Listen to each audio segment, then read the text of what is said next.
भाई मेरे पास और भी सेक्शन है, मैं और भी लोगों को पढ़ाता हूँ। कर कर दिया स्टार्ट। ओ रिकॉर्डिंग हो रही है ना? हाँ। भाईजान भाईजान सब सेंसर हो जाओ। पार्टिसिपेंट लिस्ट देखो। असूली तौर पे तो आई नीडेड 60+ पार्टिसिपेंट्स ना, तो आई वाज होपिंग कि मुझे स्कूल का जूम लेना पड़ेगा, लेकिन मुझे पता है कि इतने ज़्यादा मोटिवेटेड तो कोई भी नहीं है। गलती से। सर हमारी तो पूरी क्लास आई होगी। ऐसी अल्हम्दुलिल्लाह बात है, बोलो वरना सर भाई। फेल नहीं कर देंगे। हबीब, शहीर, अनीक, अरीब, फहद, हसनैन, हमजा, उजैम, अब्दुर्रहमान, सर एक आध बच्चा ही हुसैन, कम होगा वरना अलीम, अल्हम्दुलिल्लाह सालिम, पूरे हैं। तो अब्दुल्ला खान का है, हुजैफा इम्तियाज का है। सर वही तो बोल रहा हूँ, एक आध बच्चा कम होगा पर वरना वो लड़कियों अल्हम्दुलिल्लाह के पूरे नाम से होंगे। है।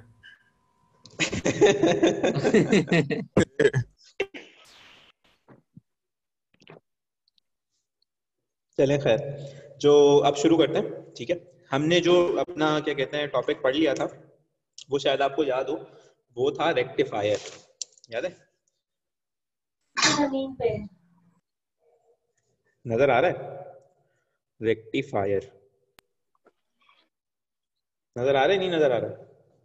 जी सर। नहीं वो टाइपर सर थोड़ा नहीं आ ज्यादा रहा नजर, नहीं दिख रहा। काफी ऊपर है। यार ये अच्छा, एक मिनट, जी सर अब आ अभी रहा कैसा है? अब ठीक है। अब सही है सर। नहीं, पहले वाला सही था, ये भी सही है। अभी इतनी बिल्कुल एक्टिंग नहीं कर रहे ना यार, स्कूल का थोड़ा सा ख्याल रखें ना यार, घर पे बैठे होते हैं, एक अलग हिसाब जी किताब जी होता है। सर, सही है सही है। सही है। अच्छा, तो रेक्टिफायर क्या करता था? रेक्टिफायर डायरेक्ट करंट हमें देता था आउटपुट पे, ठीक है, और लेता क्या था? इनपुट लेता था ऑल्टरनेटिंग करंट।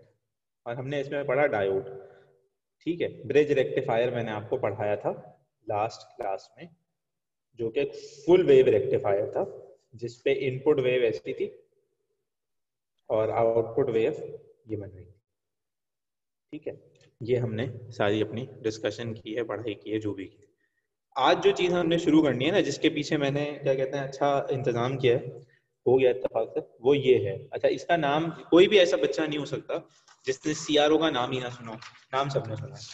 तो हमने इसको सबसे पहले कहाँ देखा था और कहाँ पढ़ा था? तो that was in the lecture of sound, है ना? सही कह रहा हूँ? मेरे पास सबूत भी है, क्योंकि अदालत सबूत मांगती है। तो याद आया आपको? चलो भाई, कर बासिल आ दो। गया भाई, मेरा फेवरेट। लो जी बासिल आया। लो जी गौरी आया।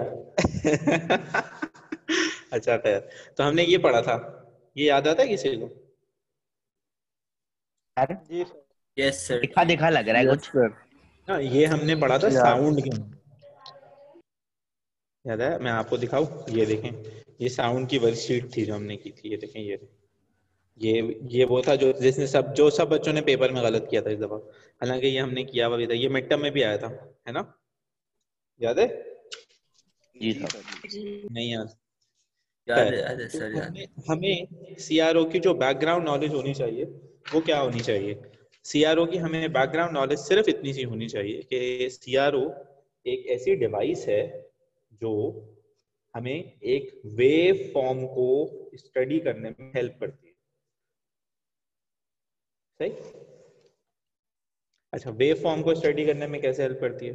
यानी कि वेव फॉर्म कहाँ से आती है, क्या होती है, क्या क्या इसमें जो है वो चीज़ें हम डिस्कस करते हैं। तो सबसे पहले हम जो चीज़ देख रहे होते हैं वो क्या होता है? एक ग्राफ, एक एक्सिस होता है। अच्छा, इसका डिस्प्ले होता है इस तरह का पूरा, और इसके ऊपर बॉक्सेस होते हैं, ग्रिड्स होती हैं, ठीक है। जो पेपर पे ब्लू लाइंस लगी हुई हैं वो मैं एक्स लाइंस ले रहा हूँ, वाई लाइन मैं ऐसा बना लेता हूँ बस, थोड़ा सा आपको आइडिया देने के लिए। अच्छा, अब ये है कि ये जो एक बॉक्स बना है यहाँ पे, इसका जाहिर है कुछ एक्स है और कुछ वाई है। एम आई राइट?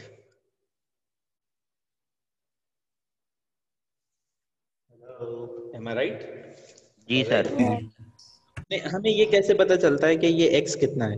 तो ये हमें बेसिकली ऐसे पता चलता है कि हमारे पास जो सीआरओ की सेटिंग है, सीआरओ की सेटिंग एक इस तरह की नॉब होती है, वो 2 पे है, वो 4 पे है, वो 6 पे है, वो 8 पे है, या अदरवाइज स्टेटेड के ये एक जो है वो 1 division along X axis, let say कोई कह दे 1 मिली सेकेंड है पर डिवीजन, या अगर वो कह दे तो इसका मतलब है एक डिवीजन कितनी हुई 1, है ना।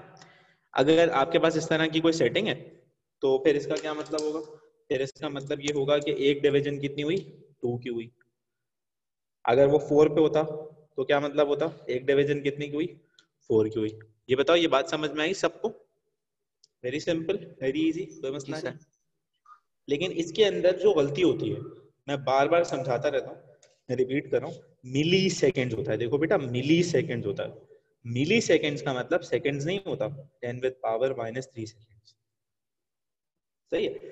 हाँ अच्छा, हो सकता है अब एग्जामिनर को ये बात पता चल जाए कि सारे बच्चे चालाक हो गए, वो मिली तो बड़ा देख के करते हैं और उनको बताया होता है उनके टीचर लोगों ने कि सीआरओ के अंदर मिली सेकेंड होता है, मिली सेकेंड और मिली सेकेंड होता है, तो वो क्या कहते हैं समझ जाएंगे ऐसे। तो कहानी ये है कि ये इस तरह से नहीं रखना है, कहानी ये है कि फिर ये से इस तरह से करना है कि भाई हो सकता है उसने कहा हो कि ये एक एक्स जो है वो 1 सेकेंड है या 2 सेकेंड है या 4 सेकेंड है, तो उसने अगर आपको खुद सेकेंड दिया है तो अपनी मर्जी से अपने पास से उसको मिली सेकेंड्स नहीं करना है। क्या हो गया भाई?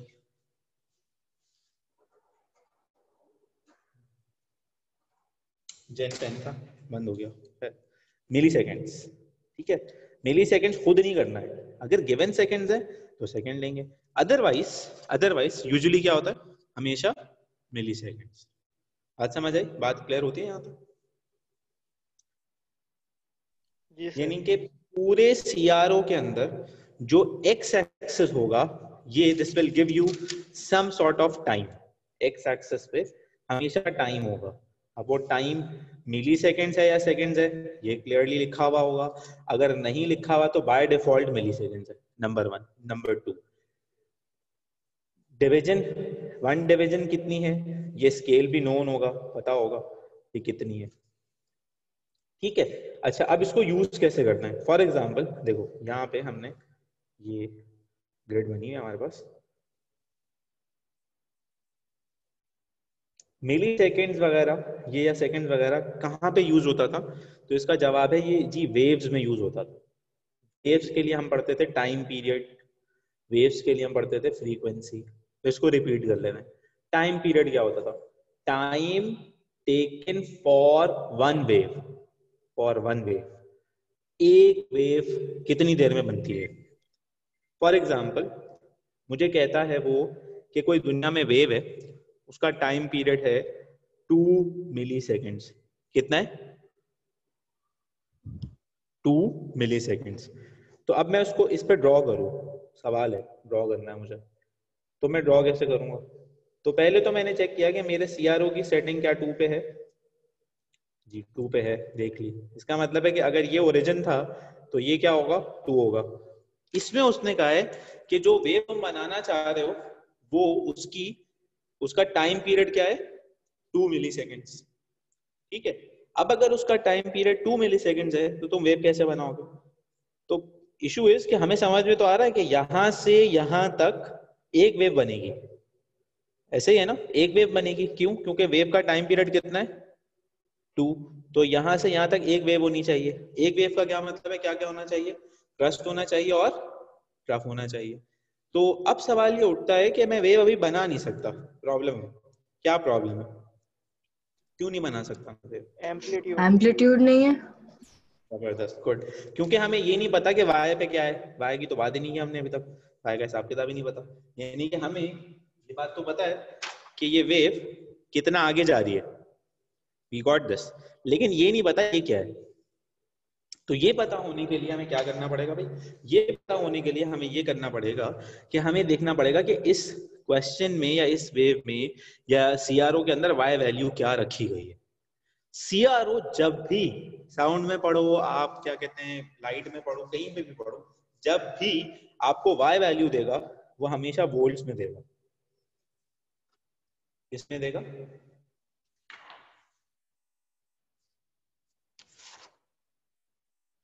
किसमें देगा? वोल्ट्स में। अब वो कह देता है कि भाई जो वेव तुम बनाना चाह रहे हो वो किसी सोर्स से कनेक्टेड है, सोर्स का वोल्टेज है 2 वोल्ट्स, सोर्स का वोल्टेज है 12 वोल्ट्स, सोर्स का वोल्टेज है 6 वोल्ट्स।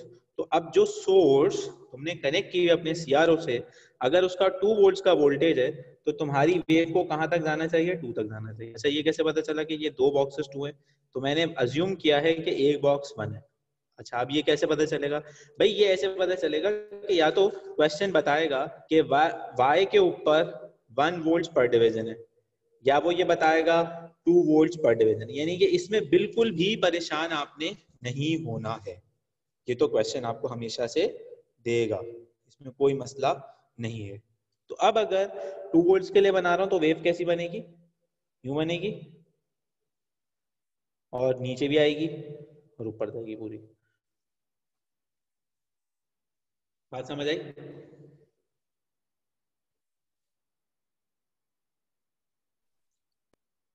हेलो? सर इसका मतलब क्या हुआ? 2 वोल्ट्स गई फिर -2 वोल्ट्स गई, क्या मतलब? हाँ, यानी इसका मतलब ये हुआ कि जो सप्लाई सोर्स वोल्टेज है वो वेव आपको जो दिखा रही है वो है ऑल्टरनेटिंग सप्लाई, नंबर 1। क्यों? क्योंकि एक क्रस्ट बना इसमें और एक क्या बना? ट्रफ बना। तो इसका मतलब है वोल्टेज फ्लक्चुएट किया प्लस और माइनस के बीच में। तो जहाँ पे फ्लक्चुएटिंग करंट होता है वो क्या होता है? एसी। अब ये फ्लक्चुएट अगर नहीं करता सवाल, तो फिर ये वेव कैसे बनती? यानी कि वो तो हाफ वेव होती ना फिर बनाते अगर हम,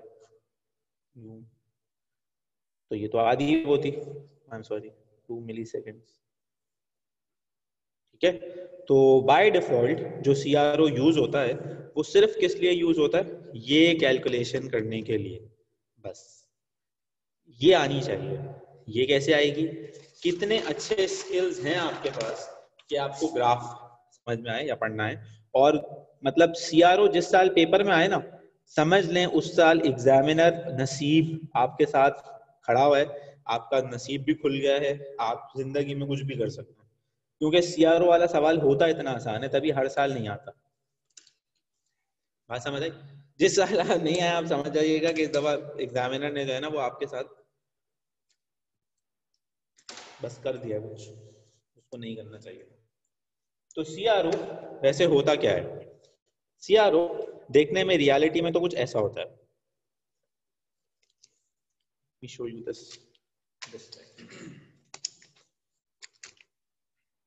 नजर आया?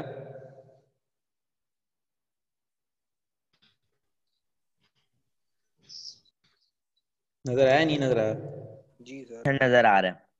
तो यहाँ पे नीचे जो आपको ये जगह नजर आ रही हैं पॉइंटेड सी, ये सारी क्या है? ये इसके पावर कनेक्शंस हैं जहाँ पे ये प्लग इन होगा। इसके अंदर यहाँ पे क्या होता है? यहाँ पे कॉइल होता है, जैसे बल्ब के अंदर होता है ना। कौन से बल्ब के अंदर होता है? ये वाले बल्ब के अंदर। अपने बेकरी वाला बल्ब तो सबने देखा होगा ना, देखा ये वाला बल्ब?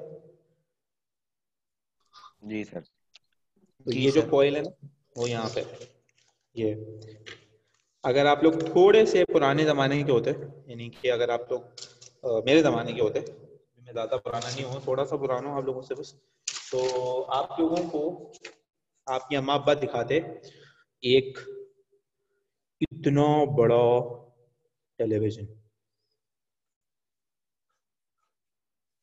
टीवी। यहाँ पे स्क्रीन होती है इसकी, ये पीछे से इतना बिग होता है।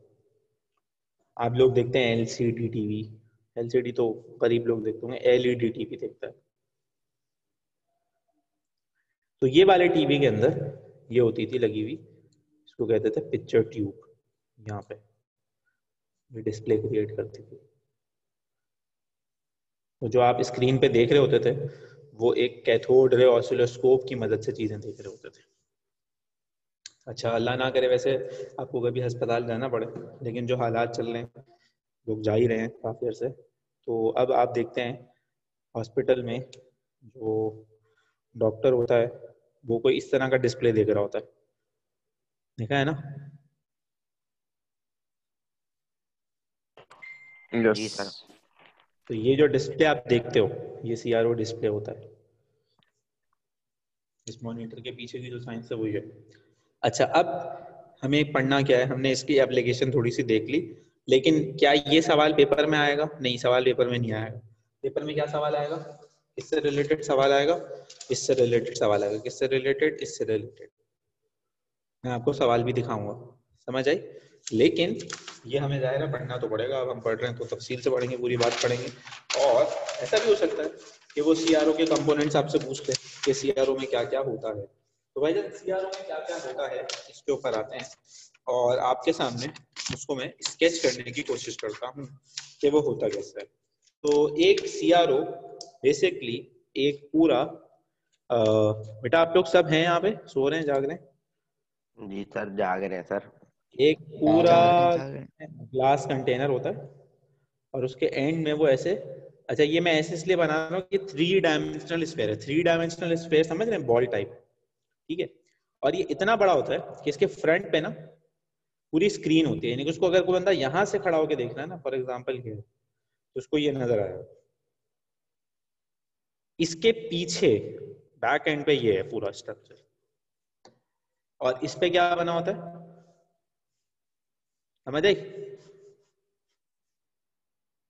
तो हमने इसको तो डिस्कस कर लिया कि इसका x क्या है, इसका y क्या है, इसको हमने डिस्कस कर लिया। अब हम इससे अंदर आ गए, इसके अंदर क्या क्या होगा। तो नंबर 1, यहाँ पे एक फिलामेंट होता है। फिलामेंट किसे कहते हैं? एक ऐसा इलेक्ट्रिकल, अच्छा अब इसको लफ्ज देखें, गौर से सुनिएगा, लफ्ज इस्तेमाल कर रहा हूँ, एक ऐसा इलेक्ट्रिकल कंडक्टर जिसकी रेजिस्टेंस ज्यादा हो। यानी कि ये टेक्निकली गलत बात कह रहा हूं मैं, समझ रहे हैं? जो बच्चे जानते हैं आर के बारे में, आर ज्यादा है, तो इसको होना क्या चाहिए था? इसको क्या नाम देना चाहिए था मुझे? रेजिस्टर। लेकिन मैंने क्या लफ्ज इस्तेमाल किया? Conductor with high resistance. यानी कि आपके जहन में ये आइडिया ना चला जाए कि इसके अंदर करंट फ्लो नहीं करता। करंट फ्लो करता है, लेकिन करंट फ्लो करने में उसको क्या होता है? मुश्किल होती है, बड़ी परेशानी होती है कि करंट गुजरे नहीं कहीं से। क्यों? क्योंकि इस चीज से सबसे बड़ा प्रॉब्लम ये होता है कि अगर करंट यहाँ पे फ्लो कर रहा है तो क्या होगा? तो ये होगा कि हमें यहाँ पे बैक एंड पे क्या चाहिए? High voltage source. क्या चाहिए? High voltage source. तब ये क्या कर सकेगा? तब ये फ्लो कर सकेगा। 1 मिनट जरा रुक जाए।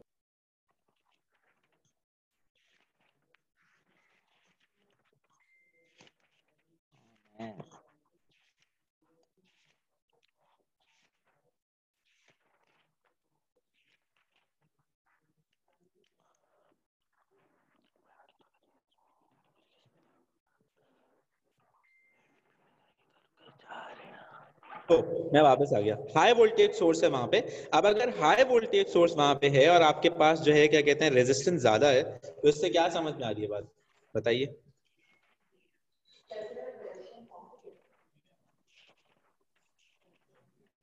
क्या समझ में आ रही है बात? वो बात समझ में नहीं आ रही, तो ये बात समझ में आनी चाहिए कि इसके अंदर जब चार्ज गुजरेगा तो उसको गुजरते हुए क्या होगा? मुश्किल। हीट प्रोड्यूस होगी। ठीक है, उसको यहाँ से गुजरते हुए परेशानी होगी, जिसका एक कॉन्सिक्वेंस आ गया कि यहाँ पे क्या होगा? High temperature. क्यों होगा? क्योंकि यहाँ पे चार्जेस के बीच में क्या होगा? फ्रिक्शन। क्या होगा? फ्रिक्शन। अब अगर यहाँ पे फ्रिक्शन होगा तो उससे जो इलेक्ट्रॉन्स फ्लो कर रहे हैं या जो चार्जेस फ्लो कर रहे हैं और जो सब्सटेंस के अपने इलेक्ट्रॉन्स हैं वो रब आउट करेंगे, फ्रिक्शन होगा, फ्रिक्शन से टेम्परेचर ज्यादा होगा। तो ऐसा भी होता है सर्टेन केसेस में कि ये जो चार्जेस हैं दे प्लग्ड आउट, ये बाहर निकल आते हैं।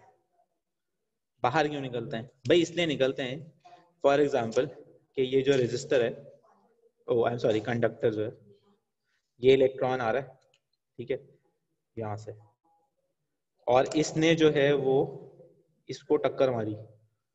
तो अब इसके बाद जाने के लिए 2 रास्ते हैं, या तो ये आगे जाएगा, आगे जाना इसके लिए मुश्किल है। क्यों मुश्किल है? क्योंकि इसकी रेजिस्टेंस क्या है? ज्यादा है। तो होता क्या है फिर? होता ये है कि ये बजाय आगे जाने के ये इस सब्सटेंस से बाहर निकल आता है। अब यहाँ पे थोड़ी सी बात मैं अगर आपसे पूछूं, कोई भी एटम अगर इलेक्ट्रॉन को लूज करता है तो मुझे बता सकते हैं उस एटम का क्या बिहेवियर होता है? हमें कैसे पता चलता है कि उसने इलेक्ट्रॉन लूज किया? आयन बन जाता है ना। फिर आयंस फॉर्म होता है। बन जाता है, बिल्कुल बन जाता है, चेंज लेकिन लूज करने से, यानी कि लूज करने से पहले या लूज करने से एनर्जी लेवल्स पे क्या फर्क पड़ता है? रिएक्टिव रहता है। डिक्रीज होता है। सॉरी, डिक्रीज होगी। Very sad, very sad. में का स्ट्रक्चर बना है, न्यूक्लियस, इलेक्ट्रॉन, इलेक्ट्रॉन। आपने एनर्जी दी तो क्या होगा? They get excited. जी सर।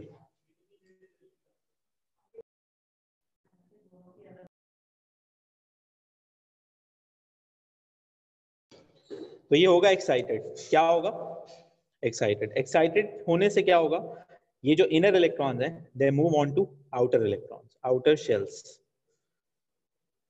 अच्छा, कहाँ तक जाते रहेंगे, कितने शेल्स हैं, वी डोंट नो, लेकिन अगर ये इतना बाहर निकल जाए कि इस न्यूक्लियर अट्रैक्शन से बाहर चले जाए, यानी कि लेट्स से यहाँ तक न्यूक्लियस का पुल था, आपने इसे एनर्जी दी, ये भाई साहब निकल के आगे, तो अब ये क्या बन गए? Free mobile electron. ये किसी एटम के पार्ट नहीं रहे, और बदले में ये एटम क्या बन गया? कैटाइन बन गया। अब इस पूरे प्रोसेस को एनर्जी की टर्म में समझें, तो जब आपने इसे एनर्जी दी है तो ये एक्साइट हुआ है, इसका एनर्जी लेवल कम हुआ है या ज्यादा हुआ है?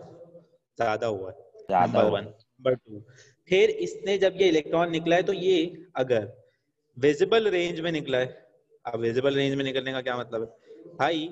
एनर्जी हम देख भी तो सकते हैं, देख सकते हो तुम लोग एनर्जी या नहीं देख सकते?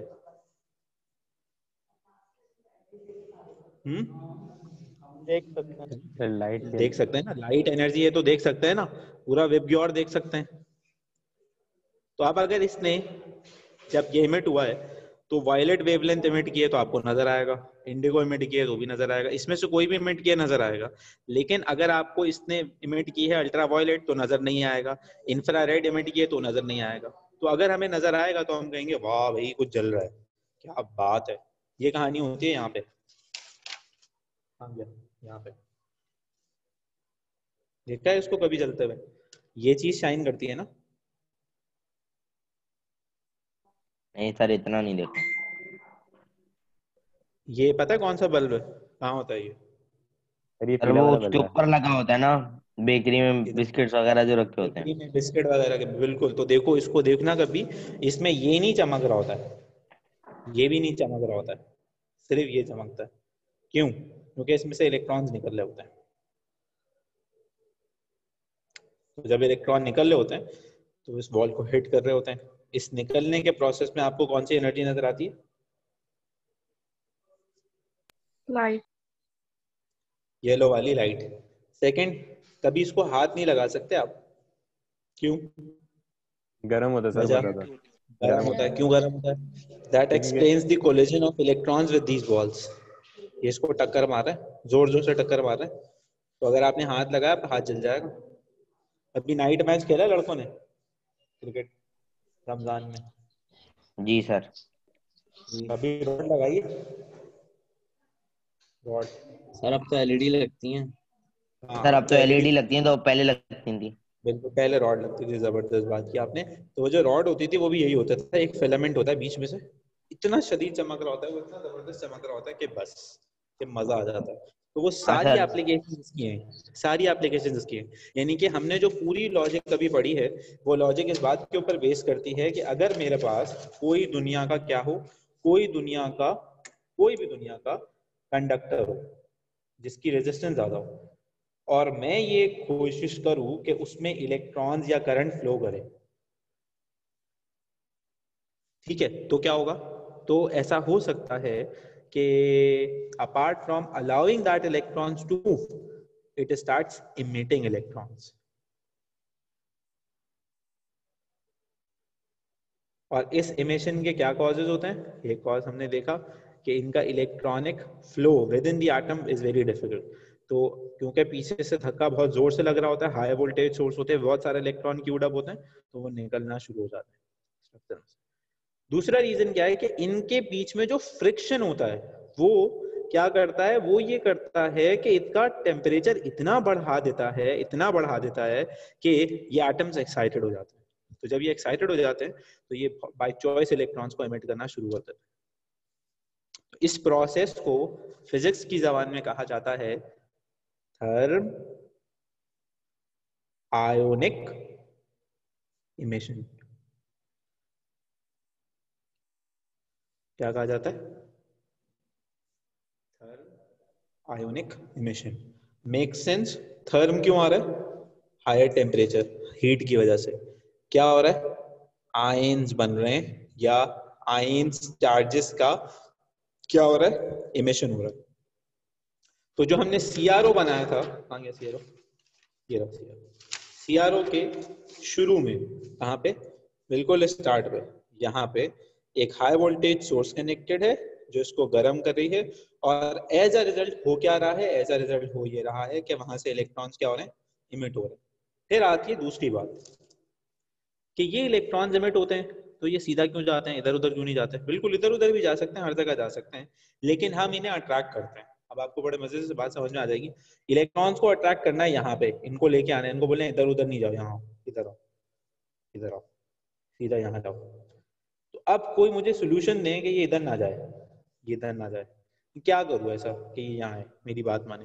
स्टैटिक वाला ना, स्टैटिक वाला होगा। पॉजिटिव चार्ज को दे। क्या करूँ? स्टैटिक वाला चार्ज नहीं कर सकता मैं, कुछ बताएं और बताएं कुछ। पॉजिटिव चार्ज कर दें। जबरदस्त। इस इलाके को हम करते हैं पॉजिटिव प्लेट लगा देते हैं यहाँ पे। अच्छा, पॉजिटिव प्लेट लगाने में एक एहतियात जरा समझें। मैंने ये नहीं कहा कि ये यहाँ पे एक ट्यूब थी, यानी कि लेट से देखो ये नजर आ रही है, ये ट्यूब है, यानी कि इसमें पानी यहाँ से यहाँ जा सकता है। तो पॉजिटिव प्लेट लगाने का मतलब ये नहीं कि मैंने यहाँ पे बिल्कुल उसका रास्ता बंद कर दिया। पॉजिटिव प्लेट ऐसी नहीं लगाई है मैंने बंद करने वाली। मैंने कैसे लगाई है? सिलेंड्रिकल, यानी कि हॉलो हो, बीच में से खाली हो। तो अब अगर वो हॉलो खाली हो, लाइक अ डिस्क है, वो पॉजिटिव लेकिन है वो डिस्क, तो क्या वो इलेक्ट्रॉन्स का रास्ता रोकेगी? जवाब है नहीं रोकेगी। क्या वो पॉजिटिव चार्ज क्रिएट कर रही है? जी कर रही है। सिलेंड्रिकल है ना, तो इलेक्ट्रॉन्स को अपनी तरफ अट्रैक्ट भी कर रही है, और ना सिर्फ ये कि अट्रैक्ट कर रही है बल्कि एक पैसेज भी दे रही है कि भाइयों इधर से जाना है। समझ आई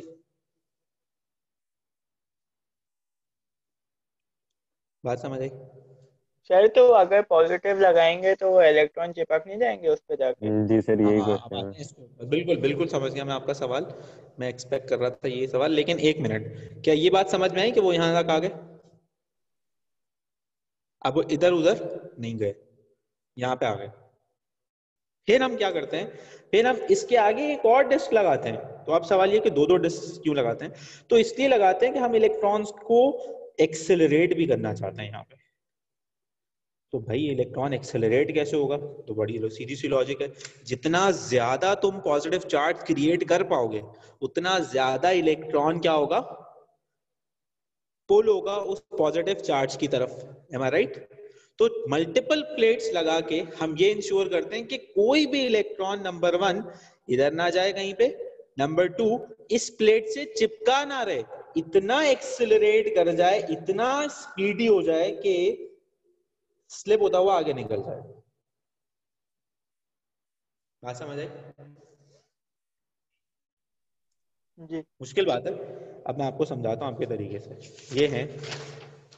ये हैं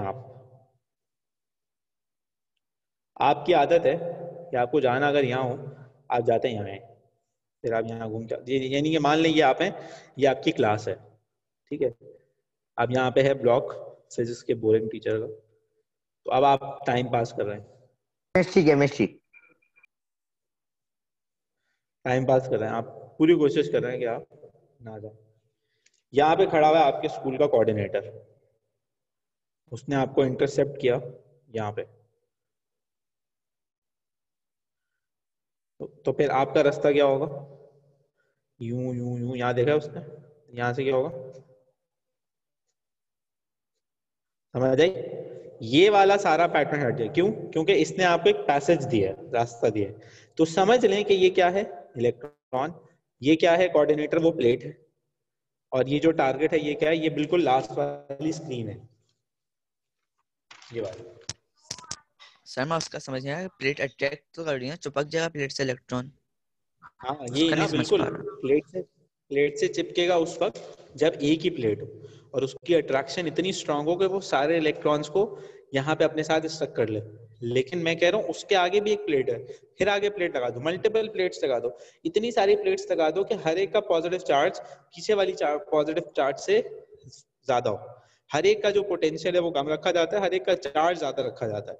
चार्ज ज्यादा रखने से फायदा ये होता है कि इलेक्ट्रॉन इसकी तरफ तो अट्रैक्ट होते हैं, लेकिन जब यहाँ आते हैं तो उनको ज्यादा अच्छा चार्ज आगे मिलता है, फिर और ज्यादा अच्छा चार्ज आगे मिलता है, यहाँ तक कि आगे वो बीम की शक्ल में, यानी कि अगर आपको यहाँ खड़ा कर दिया जाए इसके अंदर तो that creates a laser beam. आपको नजर आएगा अच्छा लेजर बीम आ रही है, वाह भाई जबरदस्त। बात समझ आई? जी सर। जी सर। जी सर। अब आप कोई सवाल पूछें इसके बारे में मुझसे, मजा आया मुझे जरा।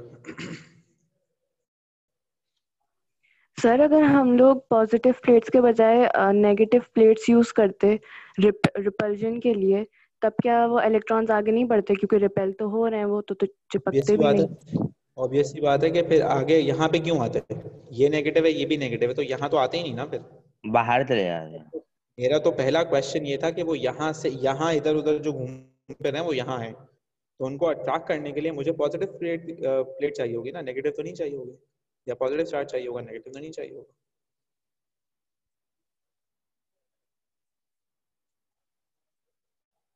ठीक है, is it clear? Yes. Any questions? भाई ये कैसे पता चलेगा कि मेरी मीटिंग कितनी देर में एंड होने वाली है? Sir 1 minute. सर